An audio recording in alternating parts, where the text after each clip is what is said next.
Urdu cover points के मौजूद सामीन, मैं हूँ कामी मलिक और आपको अपनी वीडियो में खुश आमदीद कहते हैं।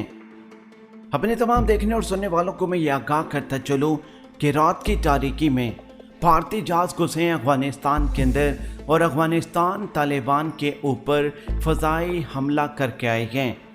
भारतीय जहाज़ों ने जो फ़ज़ाई हमला किया, इससे अफ़गानिस्तान तालिबान का बड़े पैमाने पर जानी और माली नुकसान सामने आया है।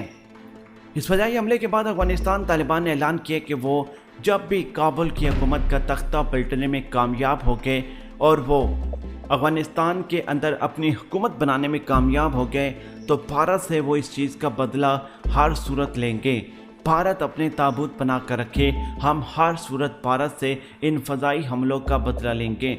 लेकिन दूसरी तरफ मोदी ने अपने जंगी जहाज़, अपनी फोर्सेस, अपने ड्रोन्स अफ़गानिस्तान तालिबान के ख़िलाफ़ लड़ने के लिए अफ़गानिस्तान के अंदर भेजने से इनकार कर दिया है। अब यकीनी तौर पर आप सोचेंगे, एक तरफ इन्होंने फ़ज़ाई हमला किया, दूसरी तरफ इन्होंने अपने जंगी जहाज़ भेजने से इनकार किया। देखिए, मोदी का रहे डबल गेम। हमने आपको पहले आगाह किया था कि मोदी अफ़गानिस्तान तालिबान के सामने अच्छे बनेगा, लेकिन अंदर ही अंदर अशरफ गनी की मुकम्मल तौर पर मदद करेगा।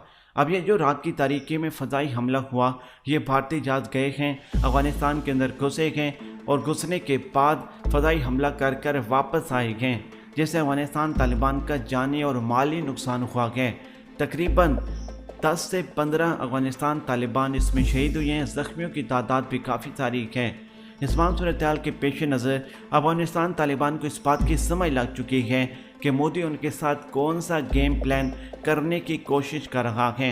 उर्दू कवर पॉइंट्स की इस वीडियो को लाइक कमेंट करके सोशल मीडिया अकाउंट्स पर शेयर करके दुनिया को आगाह करें कि भारत कौन सी चालें चल रहा है।